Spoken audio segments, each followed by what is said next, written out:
A mass m is suspended from a spring of negligible mass. The spring is pulled a little and then released. So the mass executes simple harmonic motion. SHM of time period is t. If the mass is increased by m, the period becomes 5t by m. Then the ratio of small m by capital M is equal to. तो यहाँ आप देखिए, यदि एक m मास के block को spring से लटका दिया जाएगा तो इसका टाइम पीरियड हमें मिलने वाला है 2 pi under root of m by K, 2 pi under root of m by K, ये इसका टाइम पीरियड है। यदि हम इसमें और मास ऐड कर देते हैं, इसमें क्या किया है, और मास ऐड कर दिया है इंक्रीज्ड बाय m, अब इसका मास हम कर देते हैं बेटा m plus m, small m plus capital M, तो टाइम पीरियड कितना आ जाएगा भैया, 2 pi under root of capital M plus small m divided by k। बस इनका रेशियो दिया है 5t/3, यानी कि ये जो है 5t/3 है, ये t है, दोनों को डिवाइड कर लेंगे, m/m का वैल्यू निकाल देंगे। बहुत आसान सवाल है, बहुत लल्लू सवाल है, बच्चा सवाल है। तो एक इंपॉर्टेंट अनाउंसमेंट आपके लिए मैं लेके आया हूँ। सबसे पहले तो बात यह है कि आस्क अ डाउट फीचर जो है अनअकैडमी वेबसाइट और ऐप पर आ चुका है, जिसमें आप 3 डाउट्स पूछ सकते हैं, एक बार में 3 डाउट्स पूछ सकते हैं। नंबर ऑफ डाउट्स का कोई लिमिट नहीं है, बट आप एक बार में 3 तक डाउट्स पूछ सकते हैं, और उन डाउट्स का जो सॉल्यूशन है आप अपनी प्रेफर्ड लैंग्वेज में भी आपको मिलने वाला है। तो आप प्रेफर्ड लैंग्वेज वहां पे सिलेक्ट कीजिए, आपको उसी लैंग्वेज में आपके डाउट का सॉल्यूशन मिल जाएगा।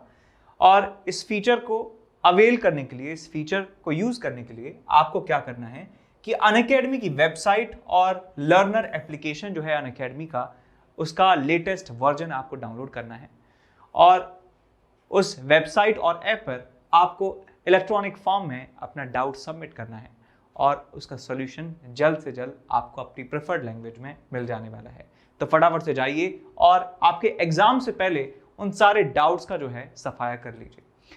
इसके बाद दूसरा कि अनअकैडमी प्रोडिजी जो है होने जा रहा है, जिसमें आप 20 लाख तक का आप कॉलेज ग्रांट जीत सकते हैं। ये 29 जनवरी को होने वाला है और 10 AM ऑनवर्ड्स इसकी टाइमिंग होने वाली है। Class 7th, 8th, 9th, 10th, 11th and 12th के जो जेई मेन और नीट के एस्पिरेंट्स हैं वो इसे दे सकते हैं, और एक्साइटिंग स्कॉलरशिप और रिवॉर्ड्स यहाँ पर होने वाला है।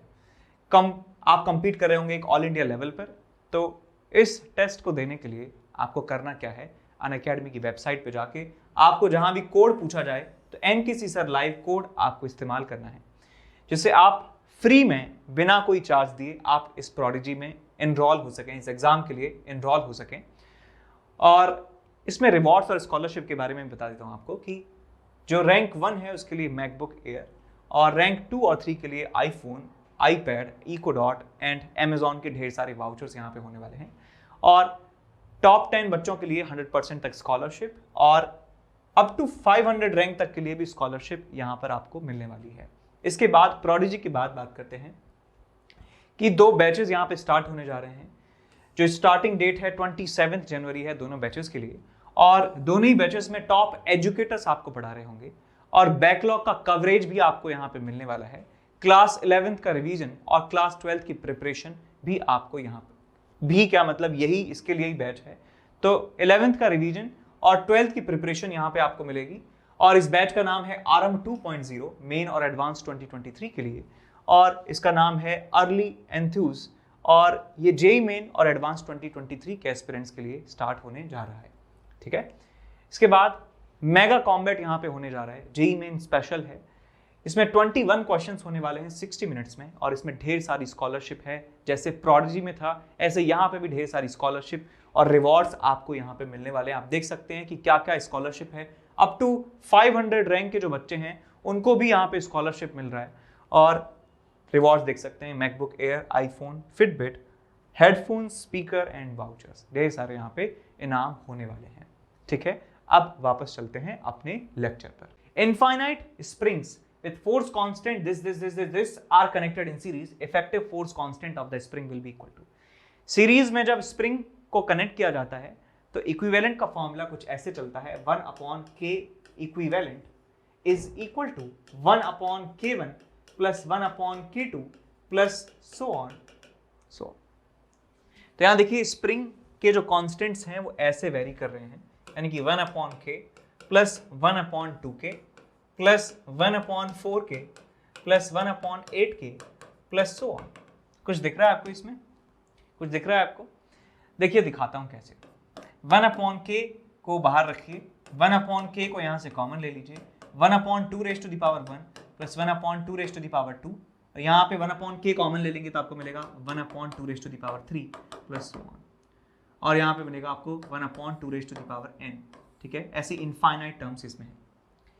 तो ये एक कन्वर्जिंग टाइप की सीरीज है जिसमें वैल्यूज जो हैं वो कम होती जा रही हैं। तो इस सीरीज का जो समीशन है ये एक इनफाइनाइट जीपी है, आप सब लोग जानते हैं कन्वर्जिंग इनफाइनाइट जीपी है। और ऐसा सवाल एक ना एक तो जरूर आता है, हर चैप्टर में आपको मिलेगा, आपको कैपेसिटर में भी मिलेगा ऐसी सीरीज का समीशन जिसमें आएगा सवाल में, करंट इलेक्ट्रिसिटी में भी मिलता है, ऐसे ही हर जगह जो है ये सवाल आपको मिलेगा कि बीच में भाई कहीं ना कहीं इनफाइनाइट जीपी का सम आएगा, और बहुत पुराना हो चुका है, बहुत ओल्ड हो चुका है, लेकिन फिर भी पूछते हैं। तो इनफाइनाइट जीपी का समीशन होता है a/1 - r, a/1 - r, first term divide by 1 minus common ratio. So 1/k यहाँ से कॉमन ले लीजिए, प्लस 1/k यहाँ आ जाएगा, इसका समीशन लिखूंगा first term divided by 1 minus common ratio कितना आ जाएगा 1/2 के बराबर। सो 1/2 बाय 1/2 कितना आ गया 1 के बराबर। तो आंसर आपको मिलता है 1/k प्लस 1/k इंटू 1, ये किसके बराबर है 1/k इक्विवेलेंट के बराबर है। तो 1/k इक्विवेलेंट की वैल्यू आ जाती है आपके पास 2/k के बराबर, यानी कि यहाँ से k इक्विवेलेंट की वैल्यू मिल जाती है k/2 के बराबर। k/2 आंसर हमारा होगा, k equivalent is k/2। Answer check कीजिए कौन सा सही है, k/2, option number C, option number C. इसके बाद आगे बढ़ते हैं, एक सवाल करते हैं। In an experiment to find the loss in energy with respect to time in a case of swinging pendulum, the graph between square of amplitude and time is best represented by. तो loss in energy हमें बताना है time के respect में इन अ swinging pendulum. अब देखिए ये कह रहे हैं कि टोटल एनर्जी डिक्रीज होती जा रही है। टोटल एनर्जी क्या होती है बेटा, हाफ के ए स्क्वायर होती है टोटल एनर्जी, और कह रहे हैं कि डिक्रीज होती जा रही है। इसका मतलब ये एग्जाम्पल है किसका, डैम्प्ड ऑसिलेशन का एग्जाम्पल है। और हम डैम्प्ड ऑसिलेशन में एक बात अच्छे से जानते हैं, इन डैम्प्ड ऑसिलेशन हमने सीखा था, डैम्प्ड ऑसिलेशन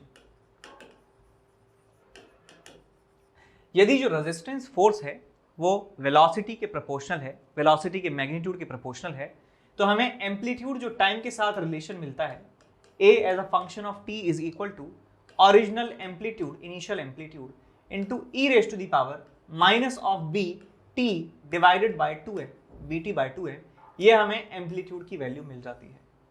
तो यहाँ पे देखिए बेटा, एम्पलीट्यूड का स्क्वायर यदि कर देंगे, a square as a function of time is equals to a0 का square e is raise to the power minus of bt divided by m।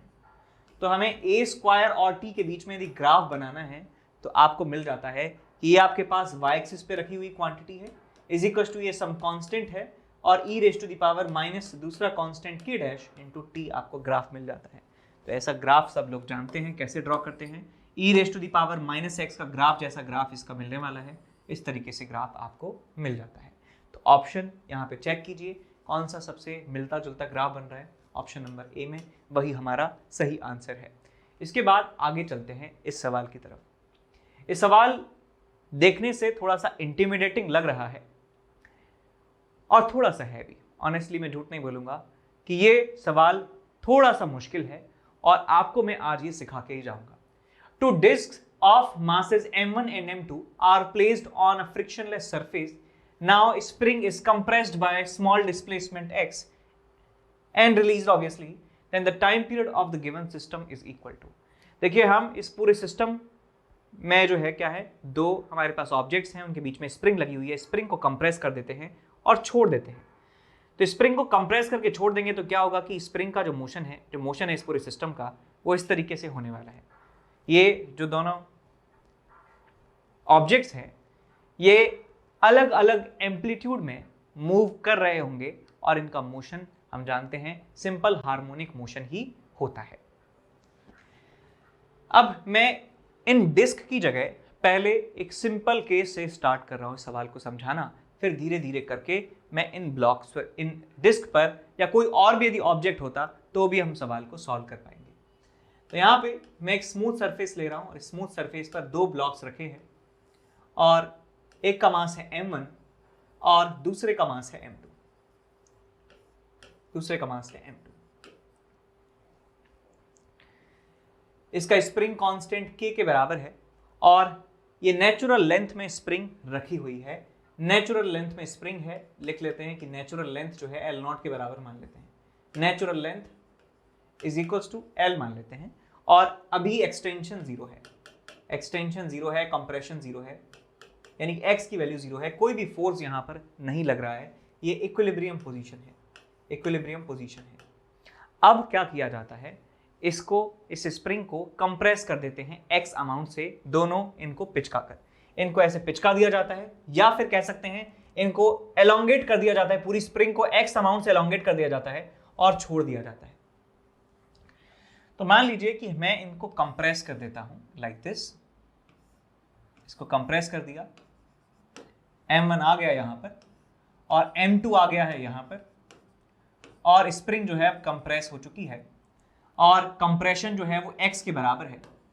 Compression किसके बराबर है, x के बराबर है, स्प्रिंग कांस्टेंट k के बराबर है और इसे छोड़ दिया जाता है, इसे छोड़ दिया जाता है।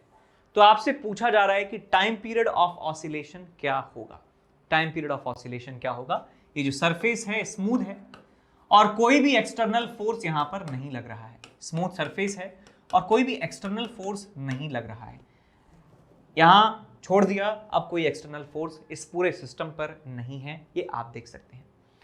तो मैं एक बात कह सकता हूं, बिकॉज सिस्टम पर कोई एक्सटर्नल फोर्स नहीं है तो इसके सेंटर ऑफ मास का एक्सेलरेशन 0 होगा, सेंटर ऑफ मास का एक्सेलरेशन 0 होगा, और क्योंकि centre of mass initially rest में था तो सेंटर ऑफ मास इसका रेस्ट में ही रहने वाला है, ये बात हम यहां पर कह सकते हैं।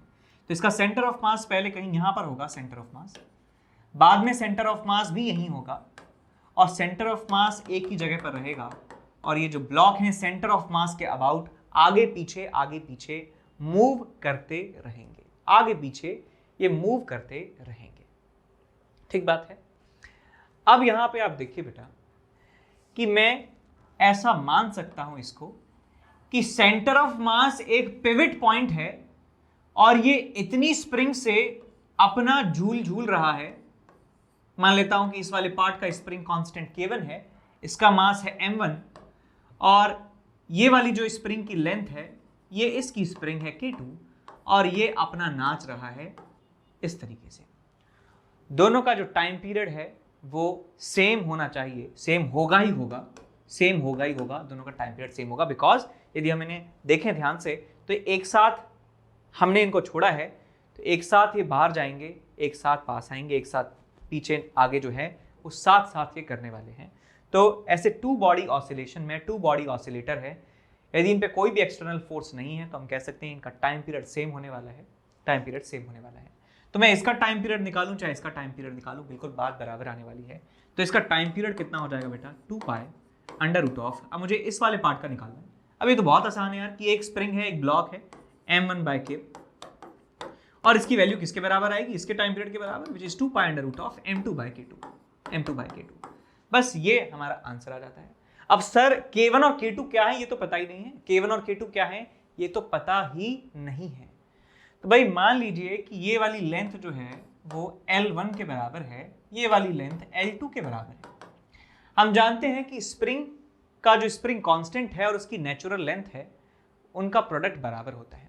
तो इस वाले पार्ट का नेचुरल लेंथ यदि मान लो L1 के बराबर है, इसको L1 नहीं,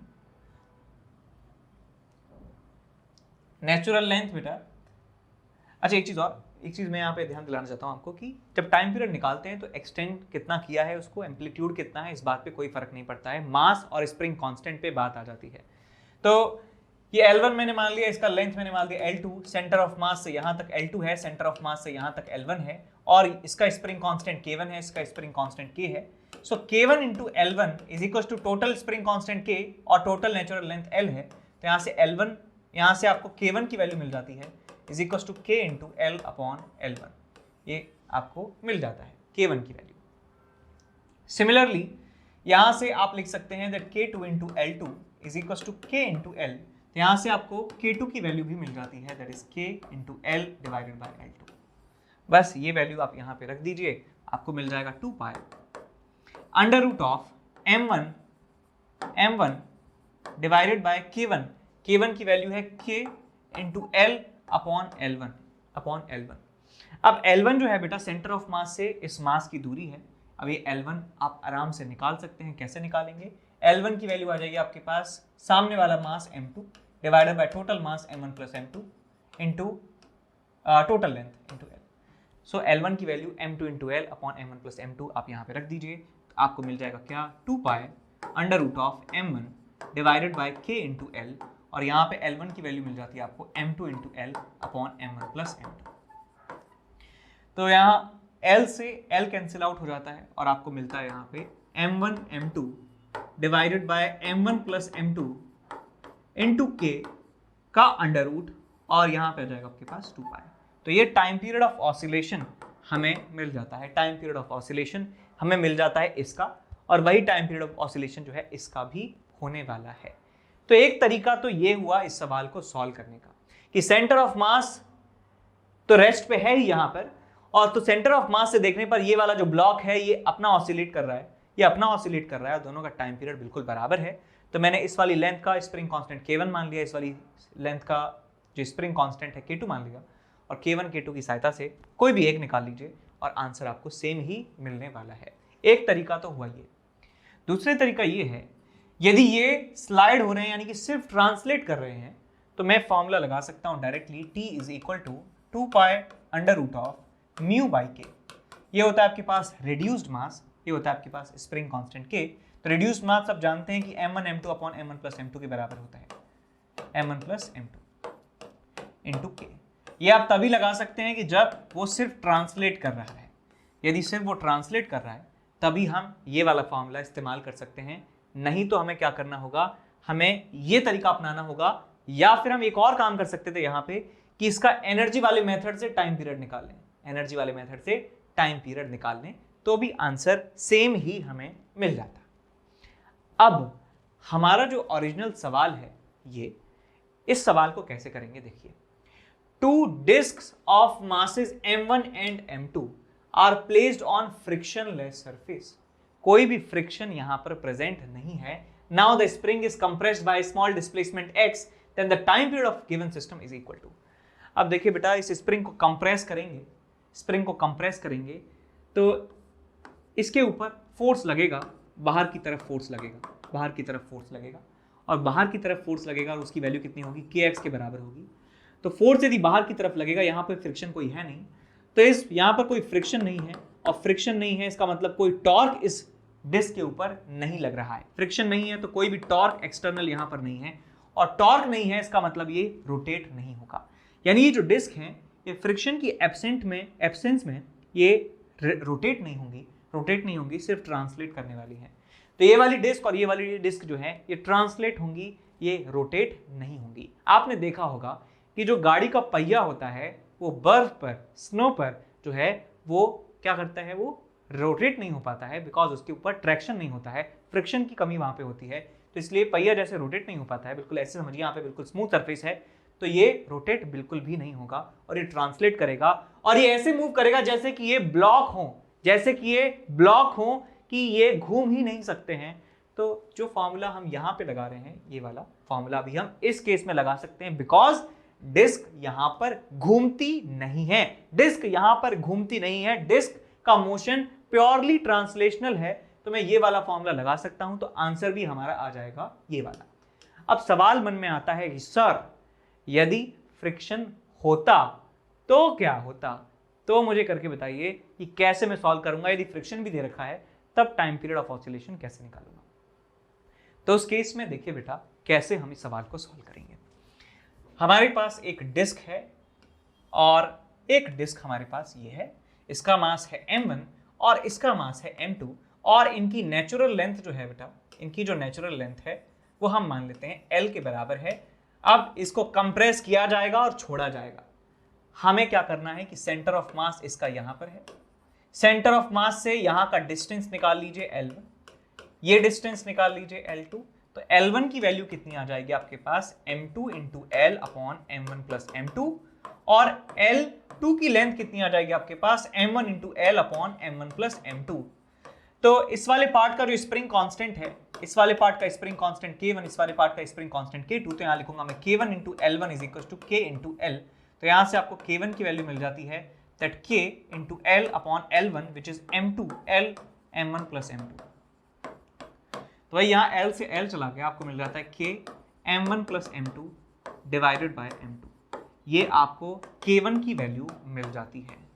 तो हमारा काम काफ़ी सॉल्व हो चुका है। ध्यान से देखिए बेटा, अब हमारे लिए सवाल क्या है कि ये सेंटर ऑफ मास है, ये रेस्ट पर है, यहाँ से एक स्प्रिंग बंधी हुई है जिसका स्प्रिंग कांस्टेंट है K1, और यहाँ पर एक डिस्क है जो रोल करती है। इस वाले केस में क्या है, फ्रिक्शन सफिशिएंट प्रेजेंट है, फ्रिक्शन रफ है, ये रफ है, यानी कि जब ये मूव करेगी तो बेटा ये साथ में रोल करने वाली है, ये क्या करेगी, रोल होगी। तो मैं इसको जब डिस्प्लेस करूंगा तो इसके पास पोटेंशियल एनर्जी आने वाली है और इसके पास ट्रांसलेशनल और रोटेशनल काइनेटिक एनर्जी आने वाली है। तो मैं एनर्जी मेथड यहाँ पे इस्तेमाल करने वाला हूँ कि एक स्प्रिंग है, स्प्रिंग का कांस्टेंट K1, इसका मास है m1, इसका रेडियस मान लेता हूँ r1 के बराबर है। तो बेटा ये रिवॉल्व होगी, रोटेट होगी, और इसका वेलोसिटी मान लेता हूँ v के बराबर है। तो एनर्जी लिखूंगा किसी भी समय पर, टोटल एनर्जी आएगा आपके पास half of m1 into v square plus half of mr square divided by 2 into omega square, omega v by r के बराबर है v square by r square, इसका रेडियस r मान लेते हैं, ठीक है, मान लेते हैं दोनों रेडियस बराबर हैं, प्लस में half of K1 into x square is equal to constant. अब इसको डिफ्रेंशिएट कर दीजिए भैया, r स्क्वायर से r स्क्वायर गया तो ये वैसे बन जाता है 1/2 प्लस 1/4 यानी कि 3/4 m1 v square plus half of K1 x square is equal to constant. Differentiate करिए इसको टाइम के रेस्पेक्ट में तो आपको मिलेगा 3/4 into m1 into 2v dv by dt plus में half of K1 into 2x dx by dt is equal to 0। तो dx by dt और वेलोसिटी कैंसिल आउट हो जाते हैं आपस में, और ये जो 2 है इससे ये 2 बार चला जाता है, 2 से 2 बार चला जाता है, आपको मिलता है 3/2 m1 इंटू एक्सेलरेशन प्लस में K1 into x is equal to 0। तो a की वैल्यू मिल जाती है minus of K1 into x, ये आ गया 2, नीचे आ गया आपके पास 3m1। तो ये वाली जो नंबर है ये ओमेगा स्क्वायर के बराबर है, तो यहाँ से आपको a ओमेगा स्क्वायर की वैल्यू मिल जाती है 2 times K1 divided by 3m1 divided bye 3m1। तो यहाँ से आप टाइम पीरियड ऑफ ऑसिलेशन भी निकाल सकते हैं। टाइम पीरियड ऑफ ऑसिलेशन आ जाएगा आपके पास 2 पाई बाय ओमेगा, तो यहाँ से आपको मिल जाता है time period t is equal to 2 pi और डिवाइडेड बाय ओमेगा करेंगे तो आपको क्या मिलेगा 2k bye 3m, 2k bye 3m, तो नीचे 2k ऊपर 3m, 3m by 2k, 3m by 2k, 3m1 divided by 2 times K1। अब यहाँ पे वैल्यू रख दीजिए K1 की, 3m1 divided by 2 times K1। K1 की वैल्यू देखिए कितनी निकाली हमने, K1 की value m1 plus m2 upon m2, m1 plus m2 upon m2 into k, m1 plus m2 upon m2 into k। तो ये हमारा आंसर उस केस में आएगा जब डिस्क जो है रोल कर रही होंगी। जब डिस्क रोल करेंगी तो टाइम पीरियड ऑफ ऑसिलेशन ये आएगा, और डिस्क यदि रोल नहीं कर रही हैं, सिर्फ ट्रांसलेट कर रही हैं, तो हमें टाइम पीरियड ऑफ ऑसिलेशन का फॉर्मूला मिलेगा ये वाला। ठीक है, बात समझ में आई?